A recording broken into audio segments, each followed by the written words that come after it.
Hola, ¿qué tal amigos del Triángulo Podcast? Hoy estoy muy emocionado de recibir al maestro Víctor Hugo Mendoza. Maestro, ¿cómo estás? Es un gusto inmenso tenerlo acá en el Triángulo Podcast. Gracias, Mateo.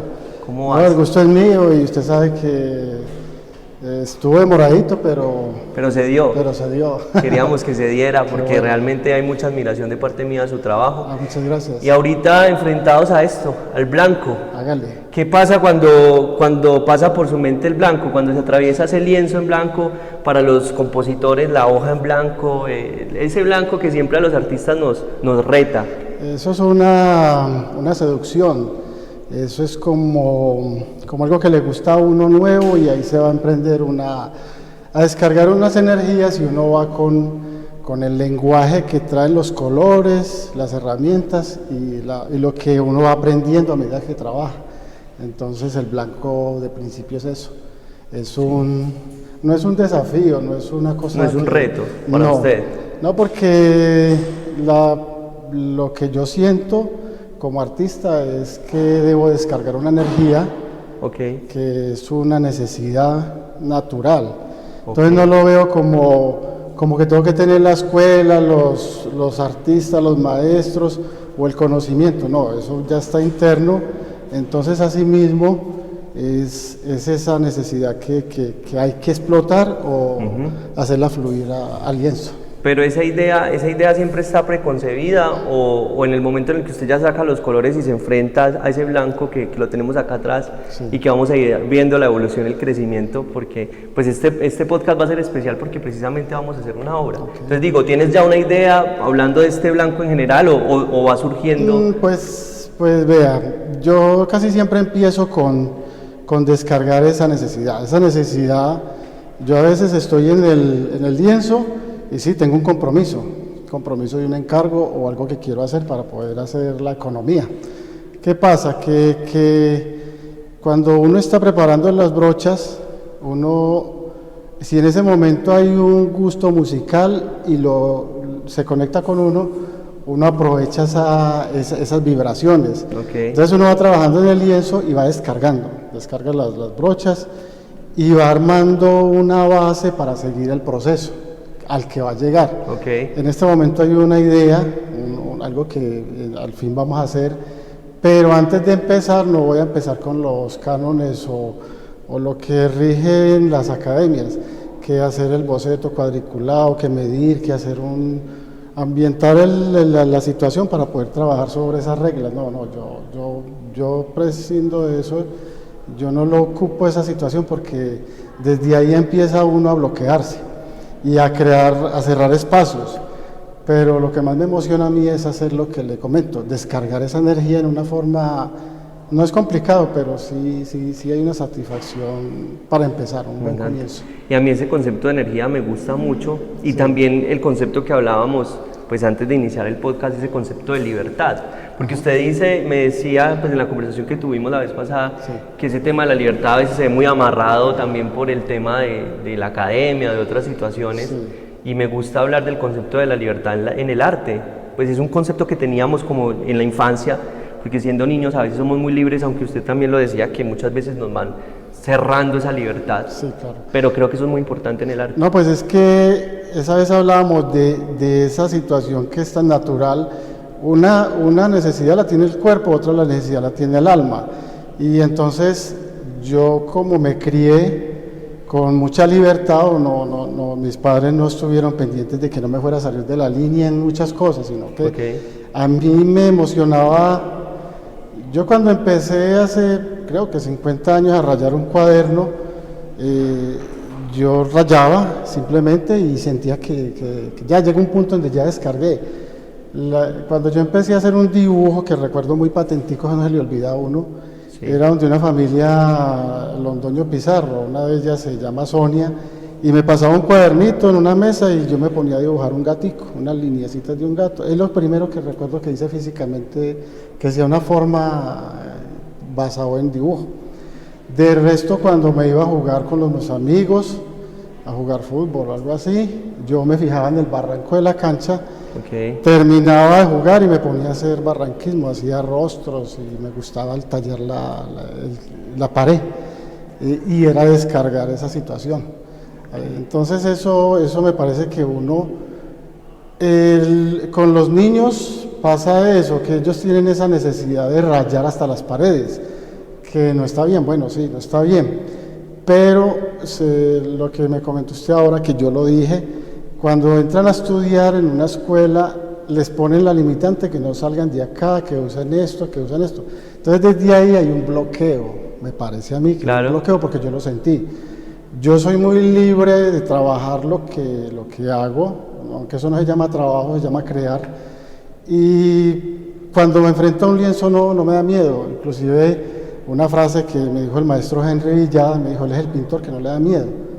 Y es la verdad, me hablas de murales grandes y algunos pintores no se miden por lo grande o por la textura, porque lo ven complicado. Yo le digo, no, hagámosle, hay que meterse, Qué bien. a ver qué pasa. Qué bien. Y con los maestros que he trabajado no aprendo técnicas ni nada, eso ya viene con uno, como lo dije antes. Entonces lo que uno hace es aprender esa experiencia que ellos le dan a uno en otras situaciones que uno tiene que descubrir, que no es el que, usted qué aprendió con este, no. Entonces se da uno cuenta que con los años para mí no es un trabajo empezar, sino, yo digo una frase, hay que empezar, así se empiece mal, pero hay que empezar, porque a medida que va trabajando aprende más, porque dice, hay que corregir, va y corrige. Y es más fácil enfrentarse a ese blanco. Sí, entonces ya no es una pelea que va a tener, sino una vivencia, una experiencia que uno sabe que termina ganando. Okay. Que eso es lo que le dan los años a uno. Y Picasso decía una frase que a mí me parece súper real, y yo la vivo también como artista, y es que la inspiración existe, pero tiene que encontrarlo a uno trabajando, y es precisamente lo que vamos a ver, porque este podcast es algo súper interactivo. El maestro va a hacer acá una obra, y bueno, vamos a continuar con el proceso de iniciación de la obra. Yo empiezo ahora y pues de pronto las herramientas que traigo son los trabajadores míos. Yo una vez vi una entrevista que le hicieron a Jacaranda Joy, la primera creo que le hicieron. Entonces él en el taller hicieron un paneo por todo el taller y todas las brochas nuevas, todo limpio. Yo decía, no, esos no son los trabajadores, se supone que hay sí. Yo tengo trabajadores que son el maestro, el que firma, el que da brillos, el otro es el que da fondos, ¿sí? Todos lo conocen a usted. Hay uno que yo le digo el mueco, pero porque le faltan pelos y todas estas cosas. Entonces, qué bien. De pronto, como el público es observador, entonces hay una respuesta anticipada para esa situación.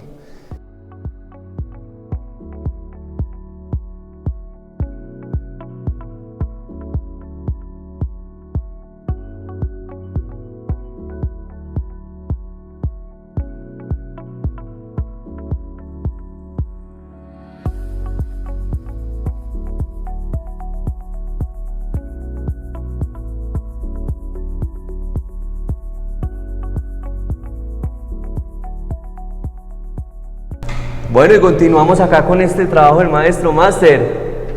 ¿Qué representa lo que está ahí? ¿Qué estamos haciendo? Háblenos un poco. Lo que le comentaba yo, eso es la terapia, pero para mí es una terapia física. Ahí sí, lo vimos. Puro cardio. Sí.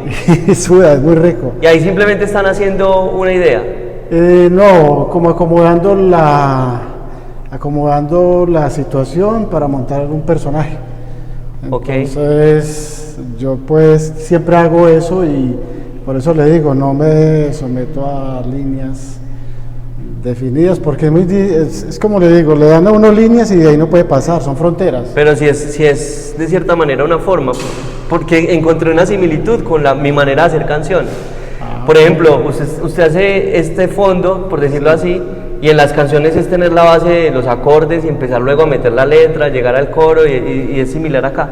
Me imagino, luego llega el personaje, que aún no existe. Ya que toca la parte de la música, yo recuerdo mucho que en YouTube, no sé, vi algo que unos muchachos que trabajaban con Juan Gabriel, hace poco, antes de morir, y ellos comentaban como anécdota que Juan Gabriel les mandó un ritmo de la boca, un tralalale o algo así.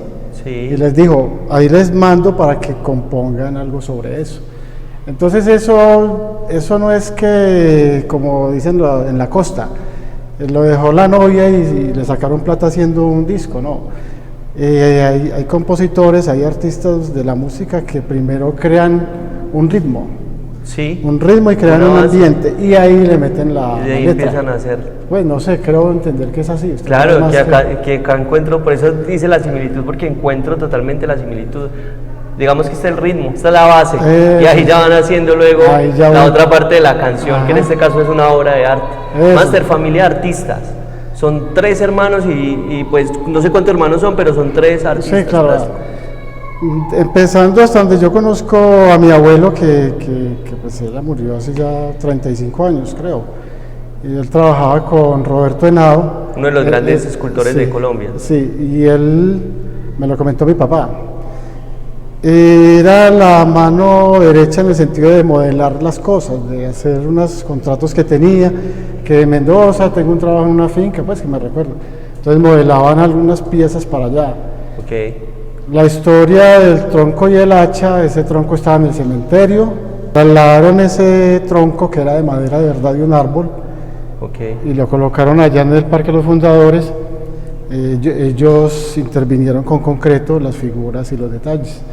Y entonces desde ahí es que yo sé que mi abuelo, que andaba con italianos, él aprendió mucho con los italianos en cuanto a materiales y trabajó en obras como la de Cali, que es el Teatro Municipal.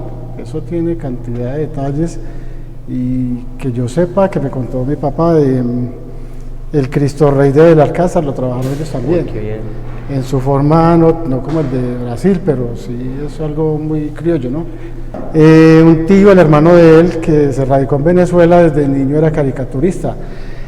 El periódico El Tiempo le vio la habilidad que tenía y le pidió a los padres de él que se lo querían llevar a estudiar a Bogotá. Y ellos no dejaron, pues porque eran Claro. campesinos y no les parecía una cosa tenaz. Sí. Él era otro talento.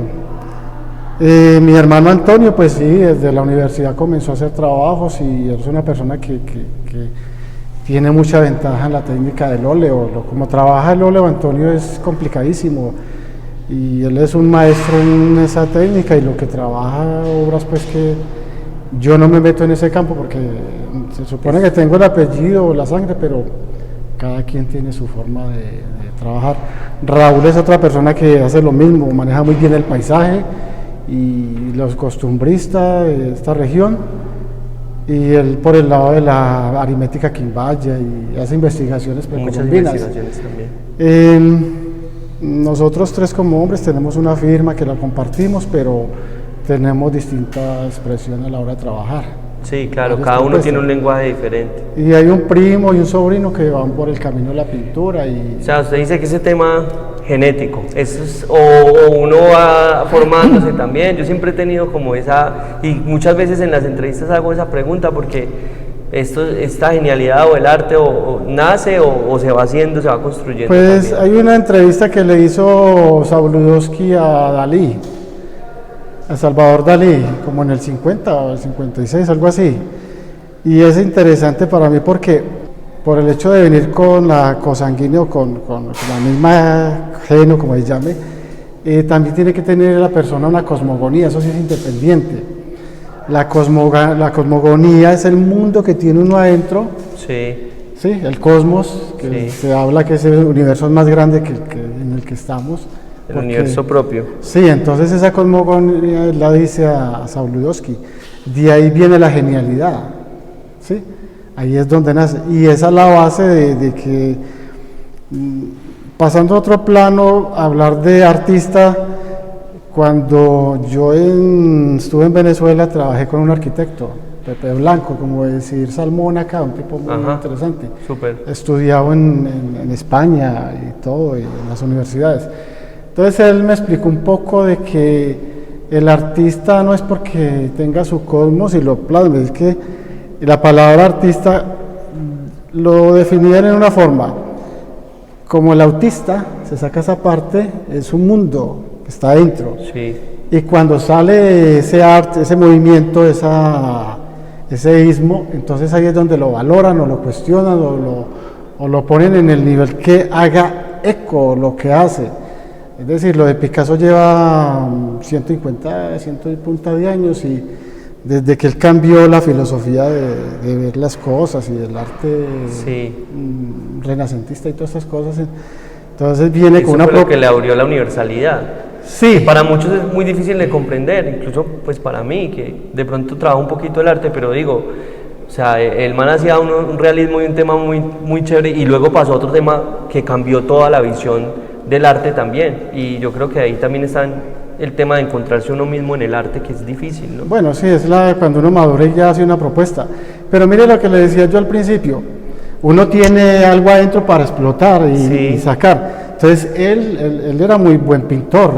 Claro, buenísimo. A los 17 años hizo un cuadro que era un retrato casi, porque el papá de él era pintor y era profesor. ¿Qué pasa? Que lo que yo le digo, él no se sujetó a las reglas de las academias, él salió con su propuesta y mire que él mismo dice en una palabra, dice, yo quiero llegar en la madurez, algo así, a pintar como un niño, porque es el verdadero ser, ahí está. Y usted ve lo de él, lo fluye, los toros. Sí, total. Y las propuestas que él tiene en el cubismo, que es, el cubismo lo ve la gente como algo escueto, desfigurado, ¿no? El cubismo es que son 4 puntos de coordenadas para él hacer un dibujo. Sí. En su forma la expresa. Entonces, ahí es donde cada uno, vuelvo y doy un giro en el mismo punto que usted me pregunta a la familia. Somos una firma, somos una familia, pero cada uno trae una cosmogonía para proponer. Sí, entonces ahí es donde cada uno tenemos una visión para decirle a la gente, bueno, yo pienso así. Y la gente dice que pintamos lo mismo, y no, pensamos muy distinto y proponemos muy distinto. Sí, es una visión totalmente, y los que conocen el trabajo de los tres, pues se van a dar cuenta que son lenguajes diferentes dentro del arte. O sea, en conclusión de este momento de conversación que me parece muy chévere, de cierta manera deberíamos tratar de ser como niños a la hora de crear, ¿no? No, pues es que... Esa libertad, aunque sea. Pues es que eso es como cuando se rompe un huevo, lo berraco es volver a juntar lo que estaba dentro del huevo, volver al principio. Sí. Pues por eso lo dice él, es que volver a ese principio donde uno está como un lienzo, hay que llenarlo y hay que madurar lo que se va a crear ahí, lo que se va a plasmar, lo que está un mundo para crear. ¿Qué es lo que pasa con el arte? Que usted se estrella por muchos lados y dice, no, pero no tiene mundo de exposiciones, no tiene viajes, no tiene una cantidad de requisitos que piden, una cantidad de barreras que sabiendo que al principio no hay barreras para los niños, ¿sí? Eso es, se va, si el niño tiene la oportunidad de rayar toda esa pared, lo hace. ¿Por qué? Porque él no conoce el regaño, el daño que hizo, no, descargó. Y así mismo pues, llegaría Picasso a esas cosas que yo me sorprendí cuando estuve leyendo que él decía que en 8 días llenaba un museo, creo, y pintaba 70 cuadros diarios mínimo. Entonces uno dice, mire, uno llega a un retrato y no puede pasar si se le demora 15 o 20 días, un mes, tiene problemas. Entonces ahí es donde uno dice, no, pues es que está trabajando, pintando, pero es que porque es trabajo, porque se comprometió como los que trabajan. Claro. Un horario, un compromiso, una plata y eso, pero la libertad a la hora de hacer las cosas, donde este momento es de libertad, de que esto está bien, esto está hecho ya con lo que yo quiero. Y aparte de todo, me encima que sudo y me siento relajado. Pero a veces están esos compromisos que son ineludibles de cosas que ya tienen que ser como tiene que ser, por así decirlo, con unos tiempos, unos parámetros, y de pronto se limita la creatividad, es como lo que también entiendo. No, y así mismo cuando uno ve los cuadros, vea, hay un amigo que él pinta muy bien, hace muy detallado, y yo le digo a él sabe que yo tengo la condición de hacerlo, pero yo le digo, no, yo prefiero irme otra vez a Morrogacho a pie o a Peñas Blancas. Es una maratón, y uno es pintando, y cuando uno trabaja, uno lo que menos está pensando es en lo que está haciendo, y uno está acá y tiene tiempo para pensar en política, en deporte, en la situación que tiene económica, en lo que quiere hacer, en lo que le gustaría tener. Uno está conectado con todo menos con lo que está haciendo. Es verdad. Esa parte es la que debe ser. Pero cuando alguien me muestra un retrato, no recuerda. En todo retrato, cuando usted lo entrega, hay alguien de la familia o un amigo que dice, no, mira, le quedó más viejito. No, choca ya. Siempre va a haber un criterio. Entonces, cuando uno ya saca todo eso, y cuando uno ya se libera, trata de liberarse de esa situación, entonces uno se siente más confiado.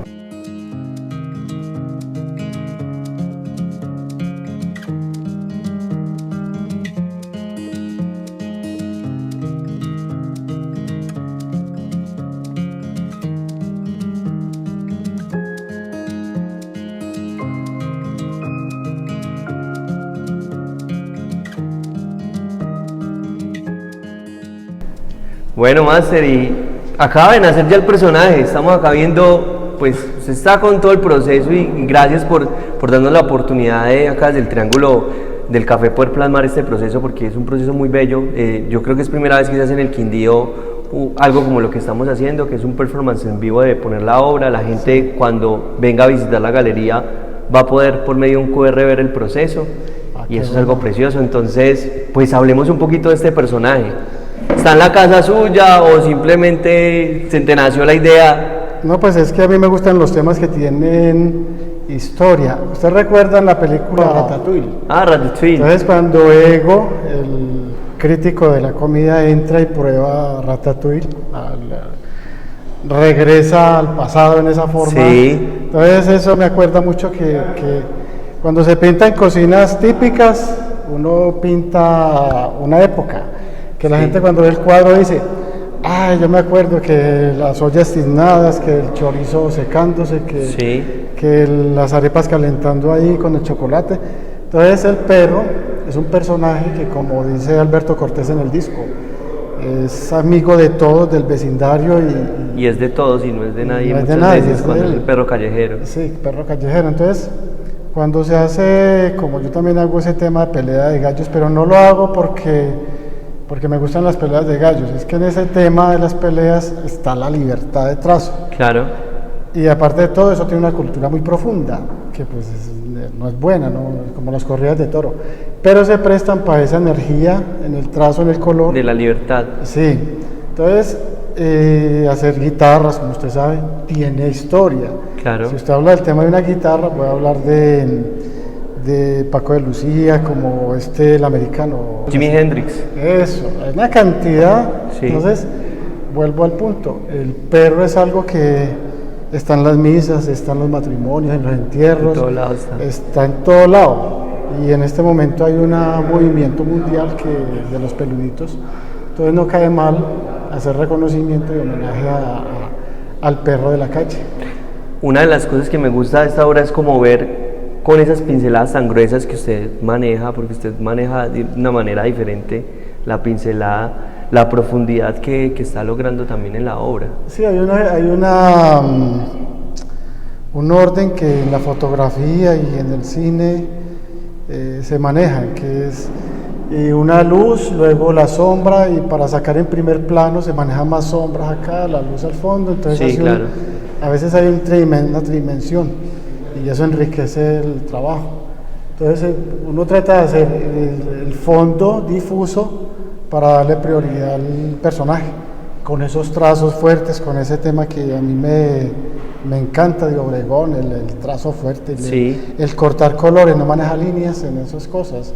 Entonces eso es lo que yo hago, crear el personaje a punta del rigor del color, que yo meto la brocha y como salió la levanto y la aplico. Sí. No la limpio para aplicarla, sino que él sale con su propuesta y uno la coloca. Y eso enriquece también el ego de sentirse bien como artista. ¿Qué más? Hay mucho tema que uno maneja para hacer homenajes y uno se siente bien dándole un crédito a personas que lo inspiran a uno. Los perros son inspiradores de amor, de cariño, de cosas que uno hace en compañía, el juego, los niños, los viejos, todo. Entonces el perro es un personaje demasiado bello, es algo que... Para homenajear es precioso y perfecto yo también. Yo hablaba de que qué bueno hubiera un perro acá que estuviera acompañándonos, porque estábamos haciendo un trabajo en La Bella, en Calarcá, con Henry y otros pintores, y el maestro Andrade necesitaba un perro para meter en el mural, y ahí por las mañanas llegaban varios perros. Que me dijo él, así no vienen estos perros porque va a pintar uno. yo le dije, espera un momentico que allí viene uno y usted quiere el café. Dijo, sí, el café. Entonces el perro se arrimó, saludó y yo le dije, venga, jovencito, el amigo suyo de orejas largas y cafecito, dígale que él lo necesita. Entonces él le daba risa porque, pues, cierto y lógico. Y exacto, yo sabía que iba a venir. Y a la media hora vino el perro café de orejas largas batiendo la cola y le llegó a él. Ah, increíble. Yo le dije, entonces el Carlos Andrade me miraba y yo le dije, no, es que ellos entienden todo lo que nosotros estamos hablando acá. Y yo sabía que él venía y entonces a usted le toca que decirle gracias porque lo necesito. Y son cosas que son decretos. Sí, parecen ficción, pero es real. La naturaleza tiene esas sorpresas. Sí. Y los animales uno ve que tienen esa característica especial de a partir del sentimiento también entenderlo. Y uno también los entiende muchas veces sin que hablen, pero con su forma de expresarse, pues uno siente todo. Máster, hace 100 y punta de años, no sé exactamente, muchos pintores, retratistas y demás entraron en controversia por este tema de la fotografía, cuando llegaron las primeras cámaras fotográficas y demás. Y dijeron, bueno, nos vamos a quedar sin trabajo porque ya, ¿cómo vamos a hacer retratos si hay una máquina que...? Sí. Ahora está pasando algo que está cambiando todo el paradigma del mundo y es la inteligencia artificial. Entonces, empieza uno a debatir y a entrar en esa discusión y en esa pregunta si ese es un tema que nos debe preocupar a los artistas o cuál es su visión acerca de este tema de la inteligencia artificial. No, pues desde el punto de vista de lo bonito, de lo bello, de las ventajas, es una herramienta, porque para mí es una herramienta que se está condicionando para el futuro. A nosotros la vida trae las cosas en un adelanto y tenemos que prepararnos, es como una herramienta. En parte, si usted va al pasado, usted llega y se fija que para tumbar un árbol usaban el serrucho o el machete o la hacha y dele para tumbar. Hacían economía con eso. ¿Qué pasó? Que llegaron las sierras. Es un ejemplo muy burdo, pero entonces ya se acomodó más para la situación que se estaba presentando en cuanto a el consumo, el pedido de la madera. Asimismo pasa con el carro, que es el caballo, sí, de las flechas, las armas, entonces va avanzando. Es una herramienta que usted simplemente le impacta ahora, lo sorprende, pero ¿qué pasa?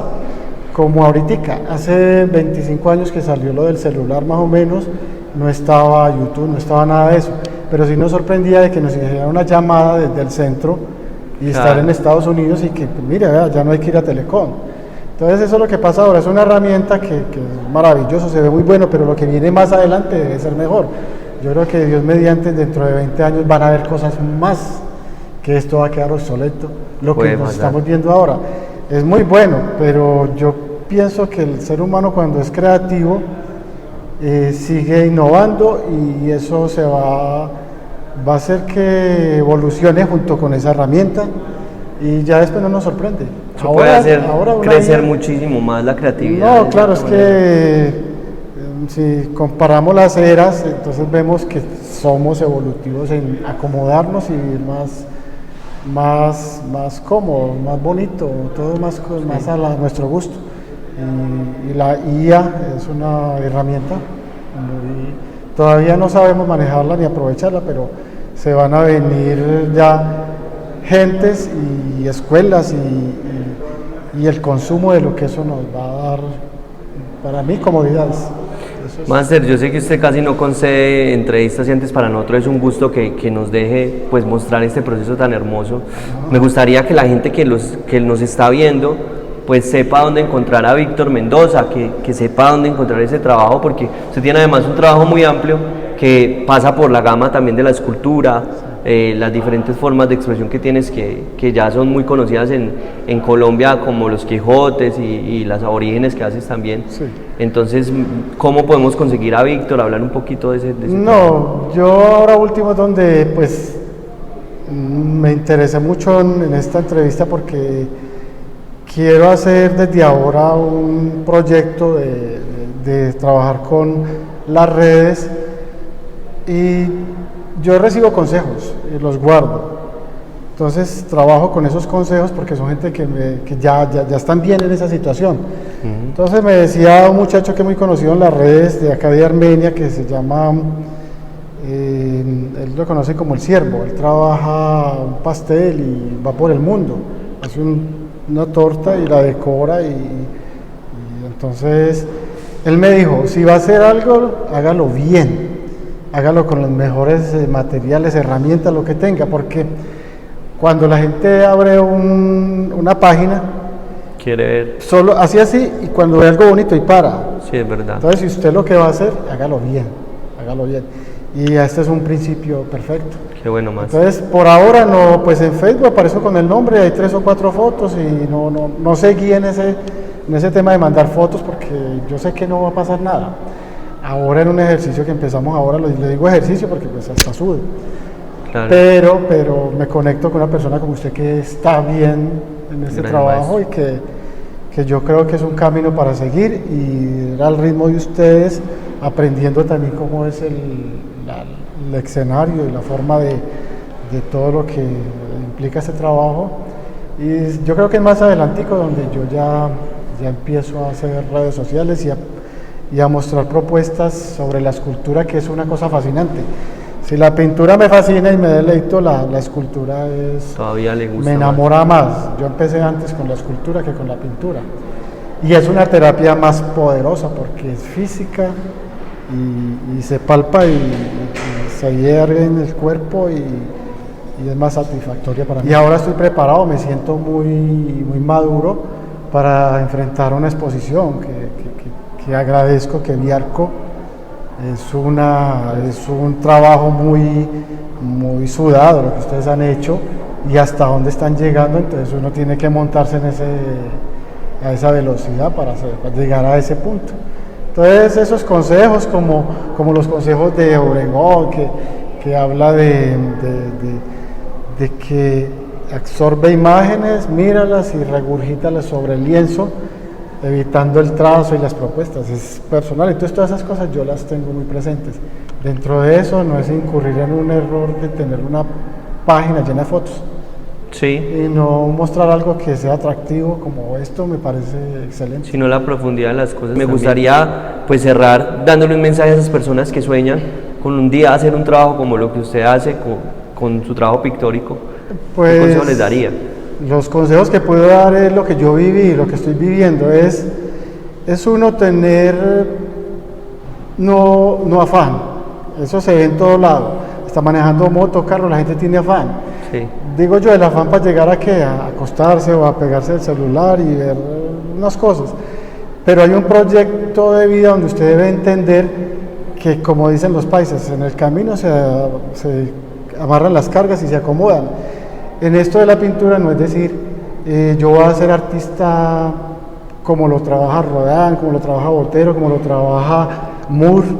No, uno comienza a conocer el material y el material le va diciendo a uno, se encaja con uno se siente cómodo y ahí es donde uno dice, no, para llegar a ese punto hay que entender los años que llevó el artista, que la madurez le da el sabor a uno y a las obras, porque uno a veces cuando comienza, lo que hablaba yo con tu papá ahorita, o con usted en la obra suya, uno no solo marca una huella sobre la obra, sino que está decretando problemas y decretando cosas que vive.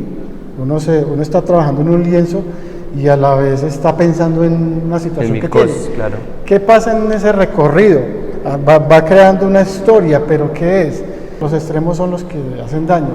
Entonces en la vida hay que vivir todas las situaciones, pues no me refiero a las historias de vicio, de licor, de ser poetas, no, ir en una línea donde uno diga, yo veo que es más adelante, es mejor, no me quedo acá, experimentar.